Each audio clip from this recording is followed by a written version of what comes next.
एहसास तो रहा ही नहीं। यकीन कीजिए कि इतना नफ़्सी नफ़्सी का आलम है कि एक दूसरा दूसरे को नहीं देख रहा, भाई भाई को नहीं देख रहा। समर भाई, क्या यही ज़िंदगी रह गई है? क्या हमें ऐसे ही ज़िंदगी गुजारनी है? कोई भाई तरक्की कर रहा है तो दूसरा भाई, जब तक शादी नहीं होती तब तक एक रहते हैं, लेकिन बीवियां आने के बाद भाई देखो तुम्हारे भाई कितनी तरक्की में है, भाई तुम तरक्की कब करोगे? बजाय शुक्र करने के वो उससे बुग्ज रखना शुरू कर देते हैं। क्यों? ऐसा क्यों होता है? क्या हमने क्या ऐसी जिंदगी को बसर करना है? हसासियत, जैसे जापान में जब बच्चियों की शादियां होती हैं, आप कल्चर ओरिएंटेशन देखें ना, वो उनसे कहते हैं कि आप चाय बना के ले आइए। जी जी जी जी। चाय बनाने के अमल में ही शादी होती है या नहीं होती। बिल्कुल ऐसे वो पता चल जाता है। प्रेजेंटेशन। क्या बात है! हसासियत, अपनी टेबल पे हर जापानी शख्स जाने के बाद अपनी किताबें, अपनी लिटरेचर, अपनी स्टेशनरी तय करके जाता है। उससे पूछते हैं क्यों? कहने लगे सुबह मैं अगर ना आऊँ, मर जाऊँ, तो लोग ये कहें कि हसासियत थी इसमें। फिक्र की तब्दीली जो है ना, आपका, आपसे मुराद हमारा जी जी, एक कौम का इस्लाही जो बात है। इशू है, जी जी। क्योंकि सारे बड़े यंग भी हैं और पढ़े लिखे भी हैं, ये समझ जाएंगे मेरी बात। फुकदान हुआ है, आपने कल्चर को मजहब से अलग कर दिया। जनाब ख़ातिमुल मर्तबत प्रॉफिट जो थे वो अरब में आए थे, तो माजरत चाहता हूँ अरबी ही ज़बान में तबलीग हुई या गुफ्तगू हुई ना, कोई और ज़बान नहीं, क्योंकि कल्चर वहाँ का अरब था, लिबास भी वही।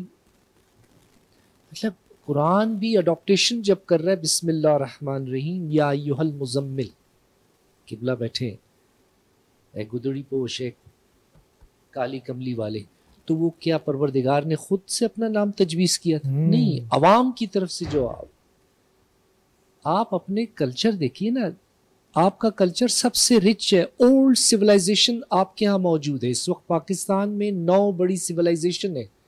द्राविडियंस जो है वो 5,000 6,500 साल पुराने बलूचिस्तान में, सिंध और हिंद आपका कल्चर है।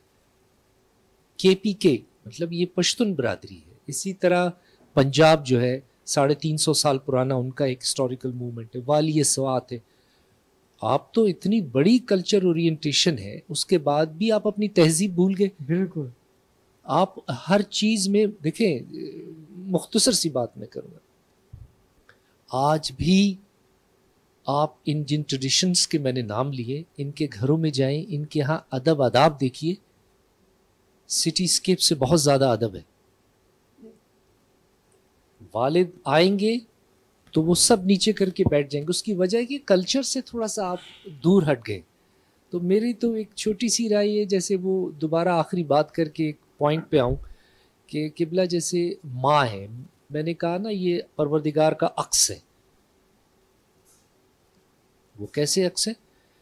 ममासलत है कुछ चीज़ें परवरदिगार की और इस हस्ती में, वो मुख्तलिफ लहजों को पहचानता है। मैं आवाज़ की बात नहीं करना, लहजों के। समंदर में कौन सा मगरमच्छ है, उसको क्या परेशानी है, फलाना यतीम बच्चे को क्या प्रॉब्लम है, तो वो बोलता नहीं है, एहसास करता है, परवरदिगार समझ जाते हैं।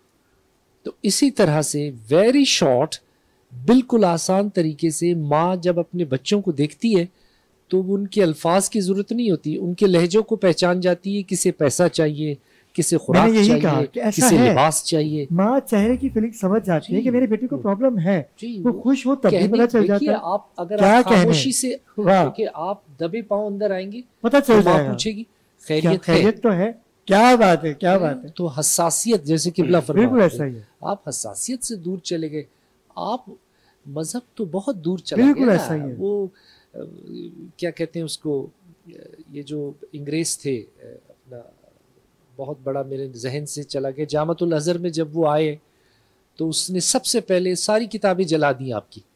एक किताब कुरान पढ़ा हुआ था और उसने खोला तो उसके सेकंड इन कमांड ने पूछा ये मुसलमानों की किताब है, तो इत्तेफाक से उसमें इहदिनस सिरातल मुस्तकीम कहते हैं, what is mean by this सिरातल मुस्तकीम। क्या बात है, उसने कहा सीधी रास्ते की बात हो रही, कहते बिल्कुल। हैं ये किताबें वहां तक ना जाए।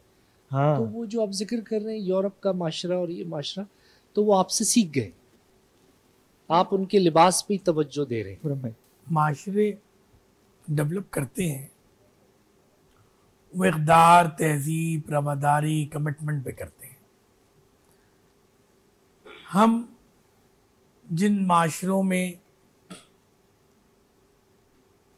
पले भरे और जो हमें असातिज़ा ने तरबियत दी,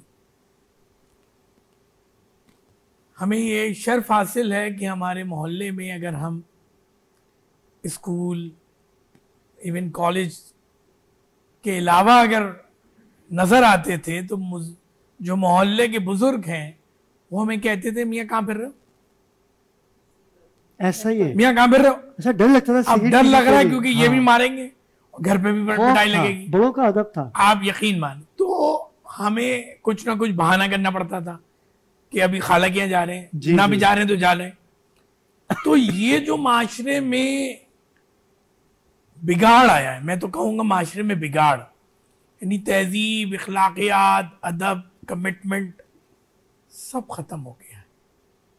और आप ये देखें कि आज भी खुदा ने मुझे मौका दिया है, मैं दुनिया के इंटरनेशनल कॉन्फ्रेंसेस में जाता हूँ, तो वहाँ बच्चा यूरोप हो, अमेरिका हो, वो कसम नहीं खाता, वो सच बोल रहा है, जो वो कह रहा है वो ठीक बोल रहा है। वो ये नहीं कह कि खुदा की कसम जो मैं कह रहा हूँ ये ठीक है। यकीन दिलाना पड़ता है कसम खाने के बाद।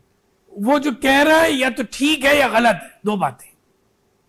आप ये देखें कि वहां का बच्चा जब यहाँ आता है तो अगर वो चिप्स खा रहे हैं तो वो रैपर बाहर नहीं फेंकता है, उसको उसके वालिदैन नहीं बताया, वो उसके तहजीब। माशरे में, उसके स्कूल में ये सिखाया जा रहा है। तो ये जो माशरे डेवलप होते हैं ये ओवरनाइट नहीं होते हैं, इसको तबाह भी एक लंबे प्लानिंग के साथ किया गया है। आप ये देखें कि हमारी यहाँ इस वक्त आप समझते हैं कि अब बुराई को बुराई समझा नहीं जाता। जो सबसे बड़ा मसला है हमारे यहाँ कि राइट सीट पर रॉन्ग आदमी बैठा है, तो वो कैसे बैठा है। पहले लोग गलत को गलत समझते थे, रेजिस्टेंस करते थे। अब मैं कह रहा हूं कि ये तो क्योंकि अबरार साहब को इससे नुकसान हो रहा है, मुझे तो नहीं हो रहा, मैं चुप रहा हूं, होने दो, होने दो, बिल्कुल जिस वक्त मेरे पास आएगा तो मैं बोलूंगा, देख लेंगे। तो माशरे में जो बिगाड़ आया है वो इस वजह से भी आया है कि अभी ये मेरे दर पे नहीं आया है। पहले ये होता था, क्योंकि मैं जर्नलिस्ट हूं, मुझे इस बात का इल्म है कि इस मुल्क में हमारे सीनियर जर्नलिस्टों को कोड़े पड़े हैं, उन्हें पता है कोड़े पड़ेंगे, लेकिन वो सच लिखते थे, सच बोलते थे। उनको पता है घर से हम ऑफिस जाएंगे तो हमें उठा लिया जाएगा, लेकिन आप ये समझे कि सच बोलने वाले लोग माशरे में जिंदा रहते हैं, इनकलाबी लोग जो है वो जिंदा रहते हैं। तो मैं समझता हूं कि माशरे में जो बहुत बड़ा जो आप समझे बिगाड़ है, उसमें एक बहुत बड़ा रोल जो है वो लोगों की, यानी अब आप ये देखें कि लोग महंगे स्कूल, महंगी कॉलेज और महंगी यूनिवर्सिटी पेरेंट्स भेज के समझ रहे हैं कि हमने काम कर लिया, उनकी तरबियत नहीं कर रहे हैं कि अपने असातिज़ा से कैसे गुफ्तगू करनी है, अपने बुजुर्गों से कैसे गुफ्तगू करनी है, खवातीन से कैसे गुफ्तगू करनी है, बच्चों से कैसे गुफ्तगू करनी है।